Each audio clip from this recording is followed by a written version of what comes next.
Hey guys, this is Tyler with thescarefactor.com, and you're listening to the WrestleHorror podcast.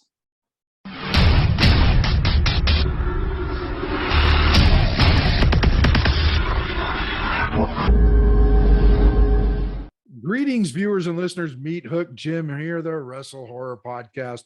With me, as always, my co-host Donnie Hoover, back in the studio this week. Donnie. Yeah, we're back in the old dungeon in the basement here where I belong. So, ready to go. Pennywise hasn't been harassing you, has he? No, he grabbed my shirt when I was trying to get out earlier, but he always does that. No, He's just take Haley and use her as a meat shield. right. There you go. She's not as afraid of him as she was. My grandson still is, but not her so much anymore. This comes from a man who loves to terrify his granddaughter and his grandson. What, 5, 6, 7, 8 years old? Yeah, they're 7 and 8. Yeah. But anyway, let's talk about our guest that's on this episode. Tyler Proffet with thescarefactor.com, a haunt review site, the top one in the nation, in my opinion. Tyler, welcome to WrestleHorror. It's good to have you, man. Thanks for having me on. I'm excited to be on the show, and thanks for the kind words about the website. It's very modestly accepted. Thank you. Well, I got to tell you, anybody that's looking to find out about a haunt, get reviews, get honest reviews about a haunt and everything, all they have to do is go to Scare Factor. And I know it sounds like a big plug, but it's the truth. When I want to travel, like I've been doing the past couple of years, not haunting but going, I go to your site to see what I want to go see, where I'm going. Well, we appreciate it. I mean, we're definitely not the only review site out there. We sure like to see everybody succeed, and we definitely not trying to hog the whole thing or anything, but we just like doing what we're doing, and it seems like what we're doing works pretty well, and we're glad a lot of people like to follow us. So I still appreciate the kind words. Thank you. We just like doing what we're doing and going to haunts. So that's all that matters. If you like doing what you're doing, it's not a job, it's fun, right? Mm-hmm. It's exactly right. It does get to be a lot of work, and we wonder if it's a job sometimes, but bank account confirms it is not a job. So Tyler, tell me, how did you get involved? What really drew you into horror when you were growing up? I was surprisingly not much into horror when I was very little and growing up. I didn't really catch the bug until about when Nora and I started seeing each other. We met at a mental institution. That's a true story. We both worked at a local mental health hospital here in Madison, Indiana. I was in maintenance. She was one of the housekeepers, and one thing turned into another. And as things proceeded, she's like, now we got to go to a haunted house. We got to go to a haunted house. And I'm like, what in the world would you intentionally pay somebody money to scare the crap out of you for? I just couldn't get it, because the way she's describing it to me, oh, it's scary. It's scary. You run out of there and they chase you with chainsaws. And I'm like, this doesn't sound fun at all. Why would I pay somebody money to scare the crap out of them? Well, she ended up getting me to go. She gave me an ultimatum. She said, either you're going to haunted houses or this ain't going to work. I'm like, all right, fine, I'll give it a shot. And so very first one I ever went to was Baxter Avenue Morgue down in Louisville, Kentucky. Okay. And that was in probably 2008, 2009. And hell, it might have been earlier than that. But yeah, we started going through there, and I'll never forget, that was the first time I saw Lucian Tomes. He was the oh crap, they'd kill me if I didn't remember. Oh crap. I'll remember it here. Just, it's been so long since but anyway, he was the kind of the gatekeeper of the haunted house there. And he would always just look at you with, he's always had this back then it was like a salt and pepper hair and beard goatee kind of thing, and he'd just look at you with his glasses down on the end of his nose, and they tell you how, because Baxter Avenue was a touch haunt. And he's like, well, you might be thinking that's not fair. Well, life's not fair. He just always had a very awesome way of executing that intro speech there. And Vanderdark, that was his last name. Him and his wife Lillian Vanderdark, Warren Vanderdark. There it is. I knew if I said it, I'd come up with his name. Warren Vanderdark was his character name. Never forget it. So that was that, and along with all of the little nooks and hidey holes things going through the haunt, is just like I say, the first time I'd ever been to a haunt, I was absolutely blown away. The chainsaw guys around back was going to town. I was just hook, line, and sinker ever since then. And so after that, we started going to basically as many haunted houses as we could fathom, and started paying attention to all the other haunt review sites, trying to figure out where to go. And then we ended up stumbling onto the Scare Factor, and we're like, well, that sounds like an awful lot of fun. We're going to a bunch of them. And we were already making notes on where we were going and all that kind of stuff. And that just gave us an outlet to kind of record what we were doing. And one thing led to another. We're here where we're at today. So, yeah. You guys are one of the de facto pages to go to. I mean, and you're so thorough, and you got so many teams out there. I mean, is there a certain criteria that your teams have to meet to be a part of the Scare Factor? We do have quite an extensive application process. Actually, it's at minimum 3 to 4 steps. We do a couple of questionnaires. That's steps 1 and 2. And then if you say the right things, you have not worked for a haunt in the past 6 months. We don't allow people to work for haunts and review, because if you're working in a haunt, you should be working in the haunt, not out writing reviews on everybody else. And it kind of avoids that whole conflict of interest, you know. Other than that, just having good transportation, have the ability to read and write the English language, and just have a love for haunted houses and want to tell everybody about it. After you get through the questionnaires, we also have you do a mock review. We make you follow all the Scare Factor criteria and put it in the right format, and we will give you a copy of our score sheet to model your mock review off of. It's over 30 different points that we look at each individual haunted house. We group those together into 8 different categories, and that's our system for generating scores. We can't, it's really, really hard to just pull a score out of our hat and give it to a haunt without thoroughly thinking about it. And actually, there was an applicant that just tried to come on with us in New York over the summer, and it was around about the same time the House of Horrors over in New York was closing down. So we were actually all able to go over to the haunted house together, or at least in the same weekend there. And his mock review was going to be on that haunt, and he wasn't able to complete the application because the score sheet didn't align with what he wanted to give the haunt. And he was wanting to give him quite a bit lower than what the score sheet required him to give. And so what we would have given him would have been what he said the score sheet was spitting out. So that tells us that the score sheet was probably right, and he was just had some kind of grudge that he was wanting to give a low score on or something like that. So we're like, now, if you can't do it because our system's keeping you honest, then maybe we're not the best fit for you. So now, who came up with the score sheet system? Did both of you, or was it you? Or it was us and Nora. Yeah, that wasn't a native Scare Factor thing.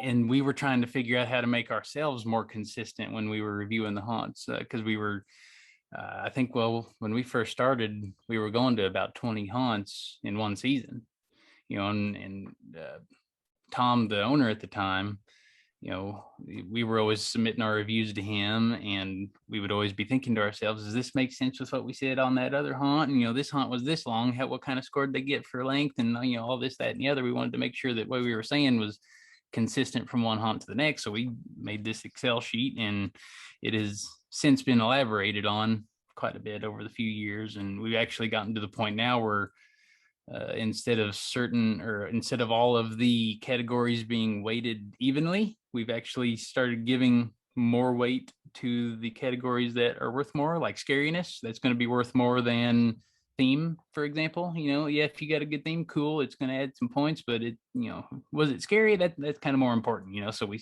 figured out a way to give some weight to all those kind of things, and so far it's been very, very helpful. And even on a national level, There was one question that we did have to take out because there's some haunts in certain regions of the country where uh, it was hard for it to be fair on a national level. Like, for example, down in Florida, it's pretty common for the haunts down there to be between 10 and 20 minutes, or even 10 and 15 minutes. Whereas when you come up here in the Ohio Valley, if you don't have over a 20-minute show, you're pretty short haunt, So, and we were trying to give a defined score based on how many minutes long your haunt was. And we came to find out it just wasn't fair for the Florida haunts because they just couldn't, they don't, I don't know if they just don't have the real estate or if it's just not part of their culture down there to have that long of a haunt. So we've made little tweaks like that, but for the most part, it works for just about any kind of haunt you can go to. So we're pretty proud of that. Yeah. Did you ever find out why theirs is shorter than the upper part of the countries? Is there a reason for it, or? I'm not sure if there's any one certain reason. I have my personal suspicions, and it's probably more so applicable to the outdoor haunts, and because they're in much more tropical areas, susceptible to hurricanes and that kind of thing. They may not be able to keep a massive outdoor show up for as easily, so maybe they keep them down shorter, or maybe once they get so long, they break them up into multiple smaller haunts, and that's just how their customers like it down there. They like to be able to get them in and out.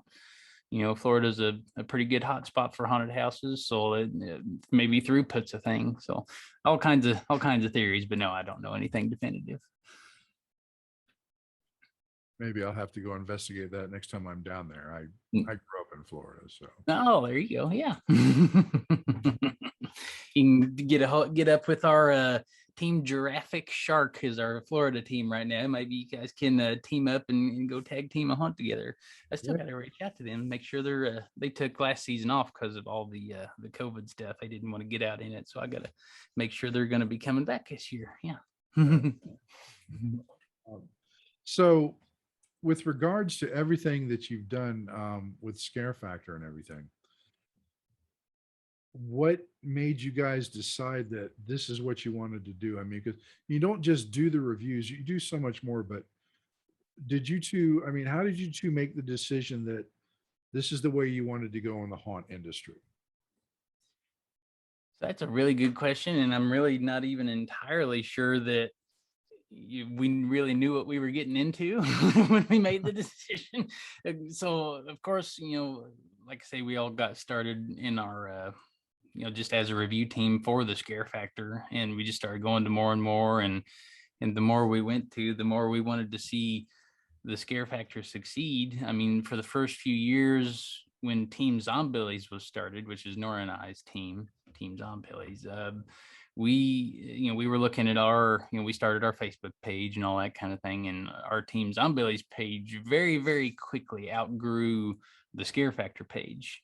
And like Scare Factor had like 300 likes, and Team Zombillies had like 4,000 or 5,000. It's like, okay, this is the Scare Factor is supposed to have more than all of them, because it's over all of them. But so there was that, and then the website used Flash, and that's right when smartphones were starting to become real hot and heavy. So it wasn't a very mobile-friendly website.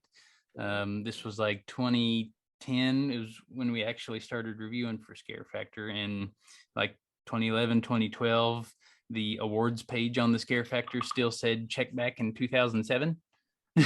So it's like, can we get this changed? And so we kept talking with Tom, kept talking with him, and he's like, well, the guy that makes the updates on the website wants, to get paid for every update that he makes. So that was a kind of a hindrance for getting anything updated. And we kept bugging him, and we finally asked him one day. We said, like, can we go start a Team Zombillies website or something? Like, this is driving us nuts, we got to have something going here. And he's like, well, why don't you just buy the Scare Factor? And we're like, wait, what?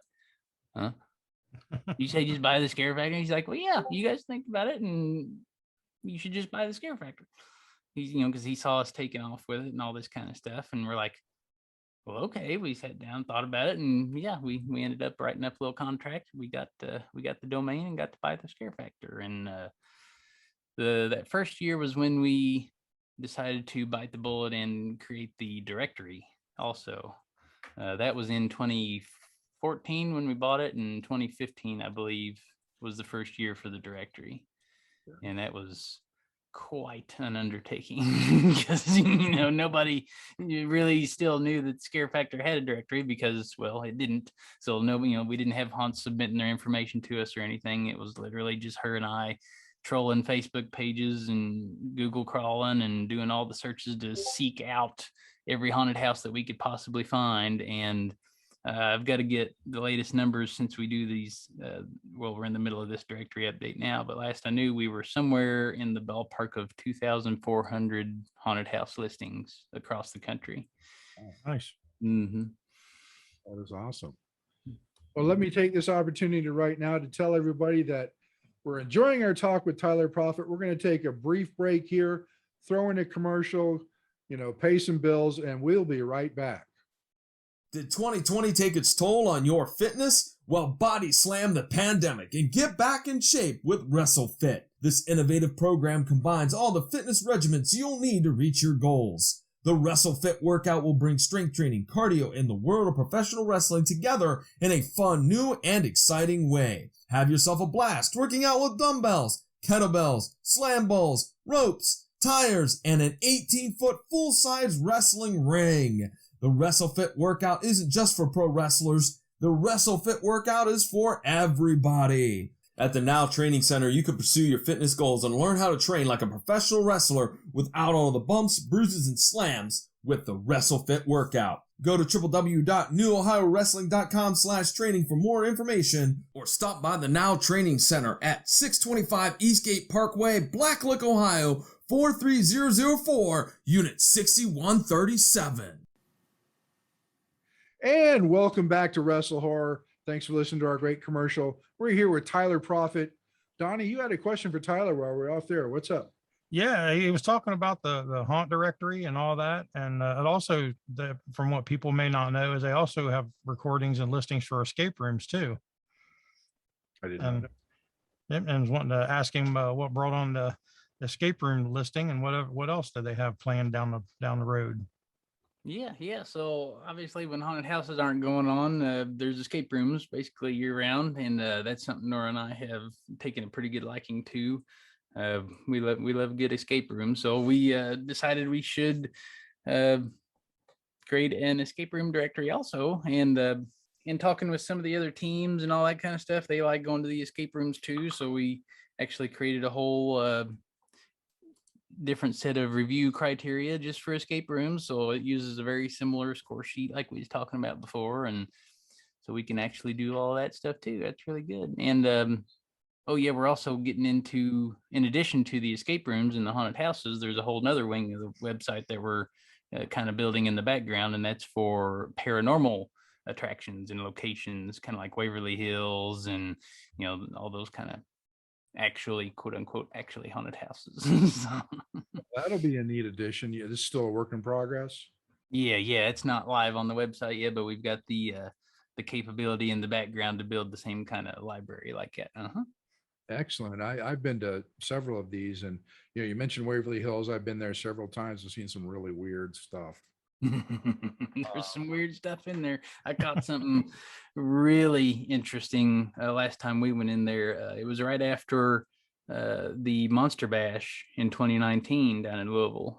They were gracious enough to open their doors and let a few groups come through, and I was following behind our group, and I turned around and I was taking a picture down a dark hallway, trying to sit real still because my phone's got the little night sight picture taking, the long exposure. Right. And right as soon as I started taking the picture, somebody got right up in my ear and said, "I apologize for the sound of my illness." Wow. And I'm like, huh? So I just sat there real still, kept taking my picture. I knew Nora was right there next to me where it was coming from. And I'm like, "Nora, who was right here just talking in my ear?" And she's like, "What are you talking about?" I'm like, "Somebody was standing right here next to me and whispered in my ear, 'I apologize for the sound of my illness.'" And she's like, Nope, nobody was there. I'm like, somebody was there. I mean, it was plain as day. I mean, I didn't even flinch because I thought it was real. You know, I thought somebody was there. Some weirdo drunk in the group. Somebody was like, messing with me, mumbling in my ear, but he's bigger and shit. That's what he said. I apologize for the sound of my illness. Real raspy voice like that. I was like, holy cow. So that was real cool. Yeah. What floor were you on? I'm pretty sure I was on. It was either the third or the fourth, and it's whichever one has the shadow figures, because that was the one I was. That's what I was trying to. Yeah, that's what I was trying to capture with the camera. Yeah. Mm-hmm.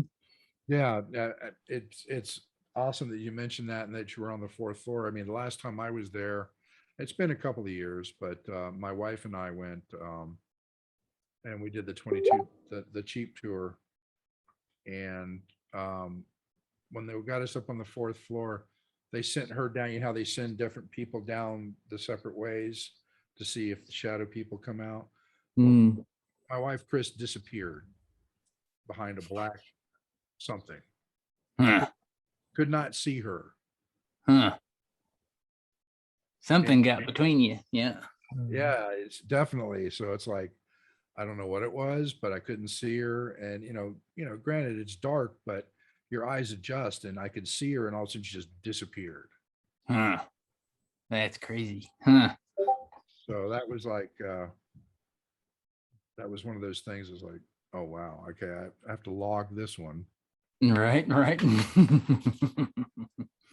So I think I'll be interested in hearing their criteria questions when they come up with them for the paranormal. Right. Like, question number 1, did you see a ghost? Right. Question number 2, did you shit your pants when you seen said ghost? How many ghosts did you see? Did it seem like there were enough ghosts for the amount of square footage in the house? Yeah. This could go downhill real quick. Did you catch any SLS footage? Did you catch any infrared footage? Did you blah, blah, blah? What quality was the EVP that you captured? oh, I prepared for the EVPs. No. Yeah, I've got a Zoom H8. Oh, we're in need of a new audio recorder for the because of course we've got our podcast now, so we're gonna have to start recording some stuff while we're on the road going to these haunted houses, and I don't think my little teeny tiny handheld pocket style thing is probably gonna cut it. But Well, I'll tell you what you can do. It's cost effective and it'll do good for you. It's a Zoom H1. The H1, okay. They're like $120. Oh, okay, that ain't bad. The H1, I'll have to remember that. All right. So you said you got the H8 and that does good for your EVP stuff. Oh yeah, it's a production studio and a handheld. Oh.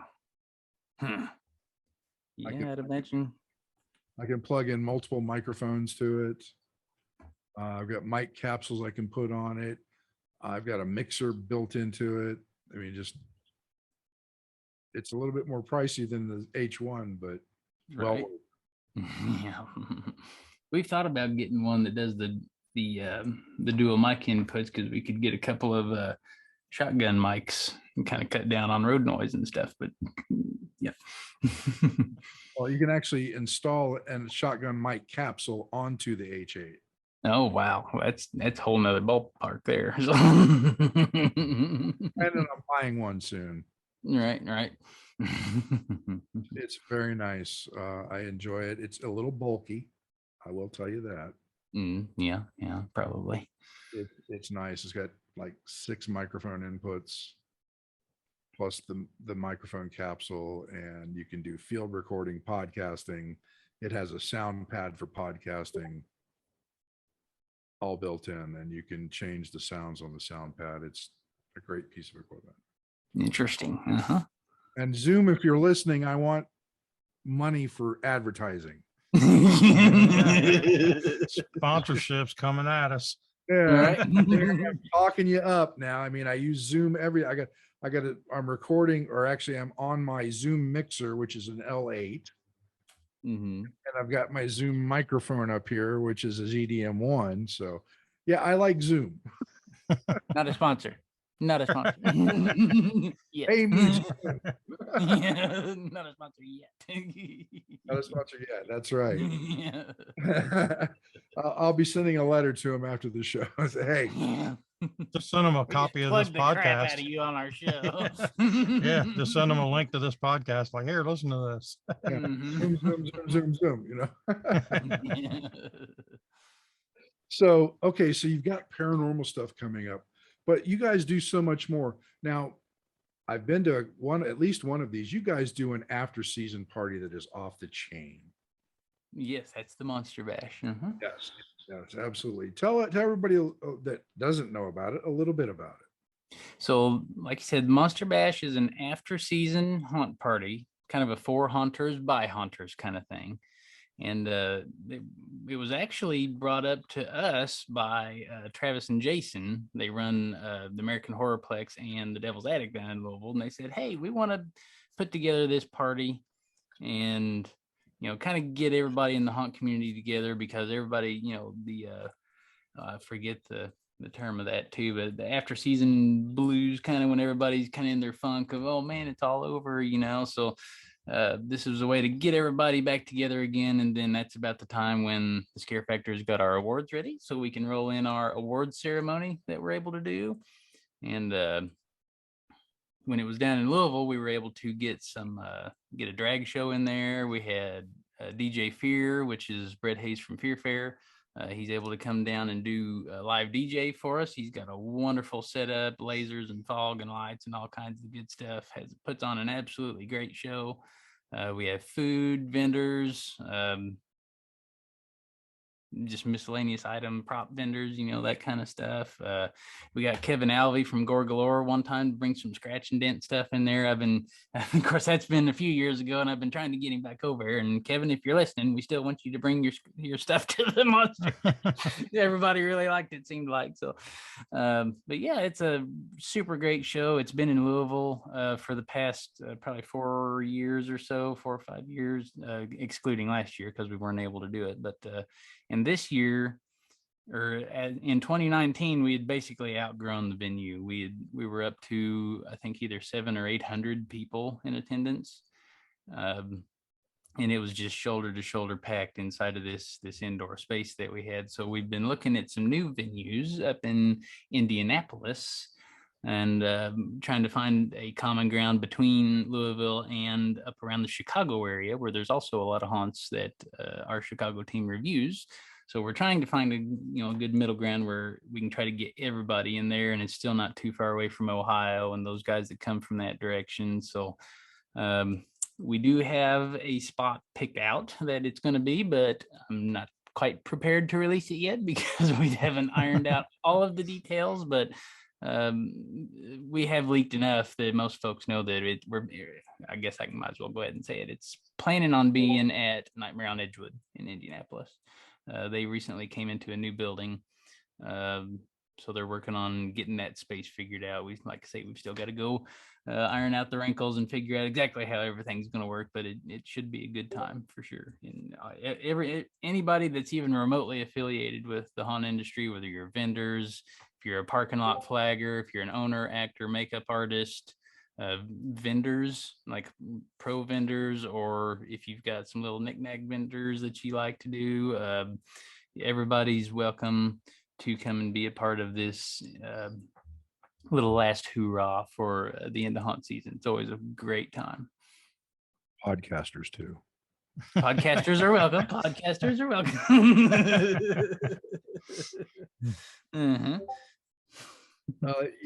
I've watched the party grow. I wish I could have gone to more over the past few years, but I'm going to fix that. Hopefully, now that things are hopefully getting back to normal. I don't know with this Delta variant what's going to happen. Yeah, kind of hoping it continues to not be a thing, but yeah. we keeping our fingers crossed and everything like that, because I want to get back to it. And I know Donnie does. Donnie would love to attend something like this, because he's a haunter through and through, and he hasn't really experienced anything like the Monster Bash or anything like that yet. Yeah, nope, I haven't been down there yet. Like I say, I consider myself the newbie. I was kind of a part timer for many years, and now I'm starting to get more into the full time aspect of it since the trails opened up a few years back. so, so we're getting there. Oh yeah, yeah. You're in it enough to come to Monster Bash. I'll go ahead and put that right now. Yeah. Yeah, it really is a great time. Everybody seems to have a blast, and it's just cool knowing that everybody there is also in the industry. You know, there's not too many events like that that go on. It's not a convention or anything like that. So it's just cool to get that many haunters all in one place, especially not during haunt season. So it's a good time. So, this is WrestleHorror, so we got to throw a little wrestling in here. Oh, I don't know. I warned Jim before the show started. I'm like, now I know it's called WrestleHorror. I said, I don't know how much good I'll be talking about wrestling stuff. I am not. It's okay. It's okay. I'm lucky I know who The Rock is. You know who The Rock is. That's important. As long as you know who The Rock is, you pass the test. And I don't even know if he's classified wrestling anymore, as many movies and stuff as he's doing. But I remember Hogan. Oh yeah, The Undertaker. Yeah, did I get any points for that? Definitely points for Taker. I mean, Hogan, I don't, whatever. Taker gets points. But the reason I was bringing it up actually is because, we are WrestleHorror. And I don't know if you're aware of it or not, but Donnie actually owns a wrestling promotion in Columbus, Ohio. Oh, that's cool. Yeah. I'm his ring announcer. Mm-hmm. And we are in the process of creating a new belt for the promotion. Oh. And it's a WrestleHorror belt. Nice. Okay. And on the side plates, there is Donnie's face in character and one of my faces in character. Oh my goodness. So one side's probably heavier than the other, right?